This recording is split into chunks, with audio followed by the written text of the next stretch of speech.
Hello hi అండి నమస్తే.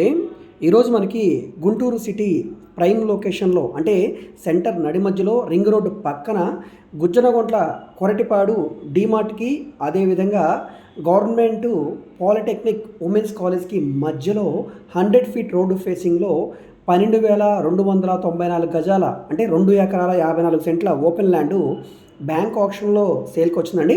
So ఇక్కడ మార్కెట్ వాల్యూ గజం 80,000 రూపాయల పైన ఉంటుంది. అలాంటిది ఇప్పుడు మనకి బ్యాంక్ ఆప్షన్లో గజం కేవలం సుమారుగా 53,000 రూపాయలు అంటే 66 కోట్ల రూపాయల ఆర్పీ ప్రైస్కి ఆప్షన్లో సేల్కి వచ్చిందండి. చాలా మంచి ప్రాపర్టీ. సో బడ్జెట్ అనేది కొంచెం ఎక్కువే. ఎవరైతే మాకు బడ్జెట్ అనేది లిమిట్ కాదు, మేము బడ్జెట్ గురించి ఆలోచించట్లేదు, ఒక కమర్షియల్ కాంప్లెక్స్ కావాలి, సిటీ మధ్యలో ఉండాలి, అన్ని సెంటర్స్కి దగ్గరగా ఉండాలనుకునేవాళ్ళు తప్పకుండా ఈ ప్రాపర్టీని చూసి తీసుకోవడానికి ట్రై చేయండి. సో ఈస్ట్ వెస్ట్ ఫేసింగ్లో ఉండే ల్యాండ్ అనమాట. ఈ ప్రాపర్టీ మీకు నచ్చితే మా నెంబర్ని కాంటాక్ట్ చేయండి.